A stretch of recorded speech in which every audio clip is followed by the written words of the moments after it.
Bienvenue dans le Verdict, votre rendez-vous littéraire incontournable.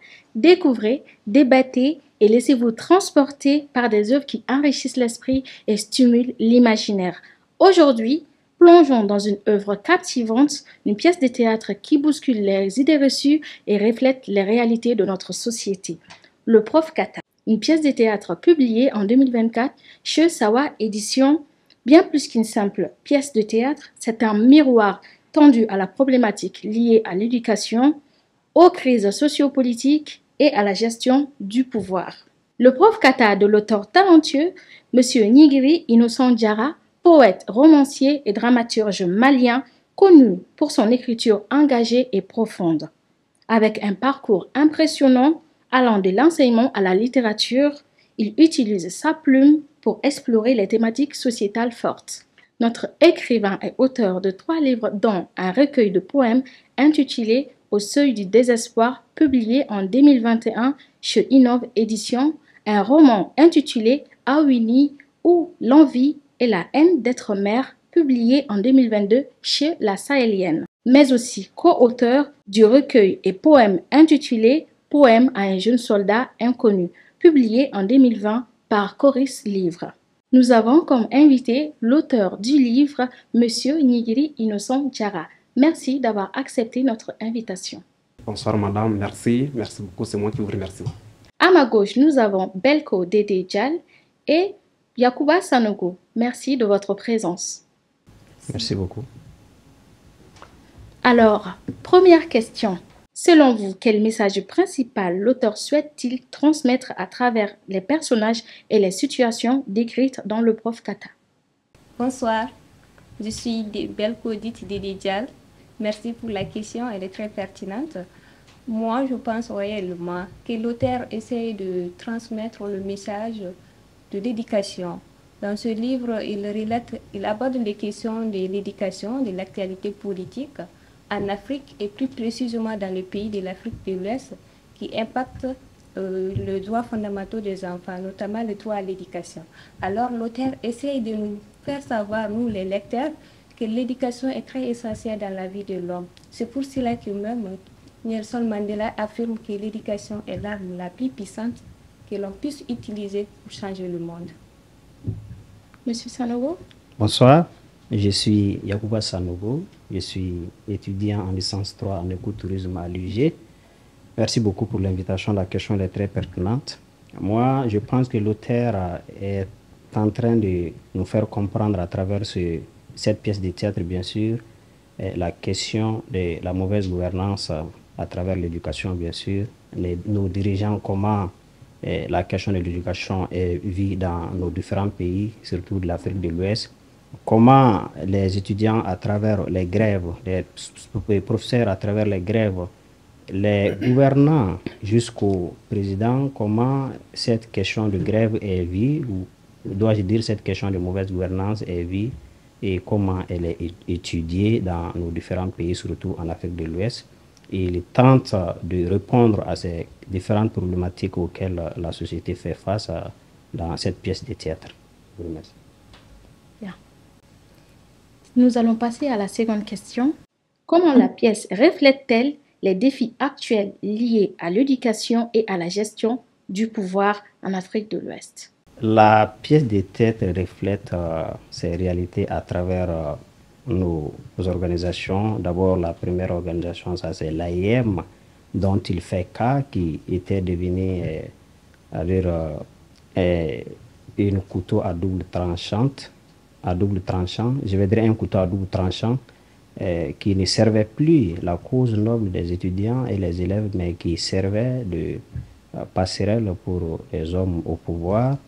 Et au-delà de ça, il veut nous faire comprendre également que à travers les dirigeants de l'ANS, qui est l'école dont il fait cas dans le livre, aussi sont des hommes qui se penchent plutôt sur le côté de l'argent plutôt que sur l'éducation des enfants et la gouvernance, c'est-à-dire en haut, les présidents à travers comment les ministres et c'est-à-dire ses proches ou ses conseillers sont nommés. Et c'est un message très important qu'il nous véhicule, à mon avis. Belko? Bon, moi, personnellement, je pense que l'auteur essaie de relative, la question toujours de l'éducation, parce que l'éducation est un thème central dans le livre, où l'auteur trouve que la qualité de l'éducation est un défi majeur à relever. Il trouve également que l'éducation il est important, voire crucial, d'investir davantage dans l'éducation, surtout dans les pays de l'Afrique, de l'Ouest, plus précisément le Mali. En ce qui concerne la gestion du pouvoir, je pense que l'auteur met en avant surtout l'importance de comprendre que la politique ne va pas sans l'honnêteté. Parce qu'il y a des dirigeants africains qui croient réellement, qui se disent aujourd'hui que quand ils montent au pouvoir, ils se permettent quand même de tout faire, de prendre de mauvaises et des décisions et tout pour plaire aux gens. Une fois au pouvoir, tu les vois une autre façon, un autre visage en fait. Ils montrent réellement qu'ils ne sont pas ceux-là qu'ils étaient. Parce ils montent au pouvoir, mais ils ne finissent pas. Quand ils arrivent au terme de leur mandat, ils refusent de descendre en fait. Notre prochaine question. Les droits fondamentaux des enfants, comme le droit à l'éducation, sont-ils gravement affectés dans cette pièce? Oui, je pense réellement que c'est gravement affecté dans cette pièce, puisque d'ailleurs même c'est la base en fait. Monsieur Sanogo. Évidemment, je pense que c'est le cas dans le livre, puisqu'on voit dans le livre, les élèves vont jusqu'à les 3 mois de grève. Donc, l'éducation, c'est en tout cas un droit fondamental pour l'éducation des enfants. C'est l'éducation scolaire, bien sûr. Dans le Prof Kata, les personnages au pouvoir respectent-ils la fin de leur mandat? Et ils ne les respectent pas du tout, à commencer par le directeur de l'INS, le chef du syndicalisme, bien sûr, et les ministres, le président également, ils ne le respectent pas. Personne ne respecte la fin de son mandat et chacun veut juste aller de l'avant et faire encore un mandat de plus dans l'illégal. C'est surtout ce message qui est véhiculé dans le livre. Belko? Je pense réellement pareil en fait, parce que à part le prof Kata qui a fait exception, au moins lui il a été digne et honnête. En tant que lecteur, quelle partie de la pièce vous a le plus marqué et pourquoi? Bon, dans le livre, c'est tableau 3, chaîne 1 à 3, à chaîne 3 où le personnage Sia, Docteur Malo qui a essayé de amadouer Sia pour que cette dernière puisse aller berner Docteur Kata pour lui plaire et pour que cette dernière puisse pousser avec lui au finish pour que Prof Kata ait une image, pour ternir l'image de Prof Kata. C'est la partie qui m'a tellement piqué parce que d'ailleurs même ce sont les faits sociaux. Aujourd'hui, on rencontre ça dans beaucoup des établissements en fait. Moi, en ce qui me concerne, la partie que moi j'ai aimée dans le livre, c'est l'attitude du docteur Kata, je crois la scène 5, où c'est des bras droits, je vais dire, vont être nommés au ministère et lui laisser seul, pensant bien qu'après cette nomination, il sera découragé dans sa lutte noble. Et cela ne le décourage pas, mais au finish, Dr Kata va être nommé ministre, étant donné que ces gens-là sont des conseillers au niveau des ministères. Et on dit toujours qu'il faut toujours bien faire. Quand on fait bien, on finit par être récompensé. Et il a fini par être récompensé par ses bienfaits. Et il a été ministre et les autres conseillers. C'est ce côté que moi j'ai beaucoup aimé. Merci pour votre participation. Vos réponses montrent bien l'intérêt et la réflexion autour de le Prof Kata. Merci beaucoup. Monsieur Nigiri Innocent, Oui. dans le Prof Kata, vous explorez plusieurs thématiques. Quel est votre verdict final? Merci, Madame la journaliste Fanta Kité, pour m'avoir invité dans cette émission littéraire intitulée Les Verdicts, autour de ma pièce de théâtre Les Prof Kata.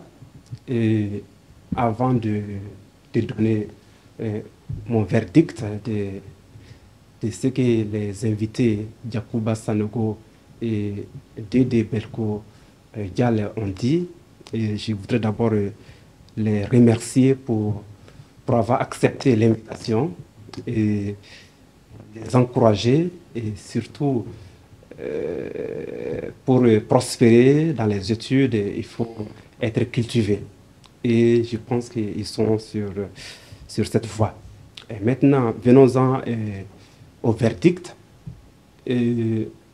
Nos deux invités, les lecteurs du Club des lecteurs du Mali, les deux invités, je pense qu'ils ont compris en fait la quintessence même de ces livres, qui est le prof Kata. À travers les réponses données, moi, en tout cas, je suis très satisfait de leurs réponses. Ça veut dire qu'ils ont lu le prof Kata et ils ont compris les messages que je voulais véhiculer à travers ces livres. Et vous êtes sans savoir que je suis enseignant. Et pourquoi j'ai penché sur la thématique de l'éducation, c'est parce que je connais ce qui se passe dans notre système éducatif. Mais cela ne veut pas dire que c'est ce qui est dit dans les livres. Mais j'ai essayé de faire ramasser au niveau du système éducatif en Afrique de l'Ouest. Et quand je suis allé à l'INSUP, après ma formation, j'ai vu qu'il y a eu le problème de gestion des enseignants. Ensuite, au cours de ma formation à l'INSUP, il y avait assez de grève des enseignants pour beaucoup de raisons, grève des élèves et étudiants pour des raisons comme la bourse, etc. Et finalement, moi, je me suis dit, mais pourquoi toujours ces grèves? Qu'est-ce qu'il faut faire? Ça veut dire que j'ai voulu donner la voix aux gens, interpeller les autorités de nos États à avoir un esprit, c'est-à-dire à mettre l'éducation, je vais dire, au premier plan. Parce qu'aujourd'hui, à chaque fois, on dit les développements. On parle du développement, mais réellement, pour qu'un pays se développe, il faut quoi? Il faut des ressources humaines de qualité. Et les ressources humaines de qualité, on les forme où? On les forme à l'école. Et pour que ces ressources humaines soient bien formées, il faut mettre les gens qui doivent les former dans les conditions. Et ça veut dire quoi? Que les plus hautes autorités de nos États doivent donner au corps professoral ce que ces gens ont besoin pour bien travailler, donner aux étudiants ce dont ils ont besoin pour mieux étudier, c'est-à-dire donner leur bourse à temps, etc. Au-delà de ça, ils ont évoqué l'autre thématique, après la thématique de l'éducation, la gestion du pouvoir en Afrique. D'abord, au sein de l'éducation, on voit qu'il y a des professeurs et syndicalistes qui ne veulent pas quitter leur poste après la fin de leur mandat. On a l'impression que ces gens ont percé, comme le dit par l'un des personnages, ont percé les secrets des gens des présidents qui ont fait trois mandats, 4 mandats, etc., etc. C'est une critique. C'est pour dire aux chefs d'État africains que ce n'est pas ça qui va nous faire développer. Rester éternellement au pouvoir, ce n'est pas ce qui va nous faire développer. Donc, pour qu'on puisse se développer, il faut respecter les mandats, il faut mettre l'éducation au premier plan, il faut aussi, nous avons compris que dans la société, beaucoup de gens sont préoccupés par le quotidien. Le quotidien, et on oublie même la formation, l'éducation qu'on doit donner aux enfants. Donc, et on voit que dans nos États, quand je prends l'exemple sur le Mali, les mosquées au Mali sont plus nombreuses que les écoles. Comment vous pouvez imaginer ça? Comment on va se développer? Est-ce qu'on va se développer avec la religion? La religion ne fait pas développer. La religion ne fait pas développer. Et les gens sont plus... les gens sont capables de financer la construction des mosquées, d'églises, par-ci, par-là, au lieu d'investir une recherche scientifique. les professeurs ont besoin de financement pour bien travailler. Et ensuite, construire une école. Des gens sont capables de donner 10 milliards pour la construction d'une église ou bien d'une mosquée, et sans penser à injecter de tel argent dans la construction d'une école. Voilà des thématiques du genre que j'aborde dans les livres. Et félicitations aux lecteurs, vraiment ils ont été à la hauteur. Merci. Ouais. Merci beaucoup, Monsieur Nigiri Innocent, Ouais. pour ces éclairages passionnants. Le prof Kata est... Ok. Merci beaucoup, Monsieur Nigiri Innocent, pour ces éclairages passionnants. Le prof Kata est bien plus qu'une œuvre théâtrale, c'est un appel à réfléchir sur l'état de nos sociétés, défendre le droit à l'éducation et exiger une gouvernance responsable. Merci également à nos participants, Yakuba Sanogo et Belko Dede Dial, pour leur contribution. Nous vous invitons à continuer la discussion en ligne sur notre hashtag officiel, #leverdict. N'hésitez pas à partager vos impressions sur le prof Kata et ce qu'il vous a inspiré. Rendez-vous le mois prochain pour découvrir une nouvelle œuvre littéraire. D'ici là, continuez à lire, à découvrir et à enrichir votre esprit. Je vous donne rendez-vous pour un prochain numéro, Le Verdict sur Nova TV. Merci, à bientôt.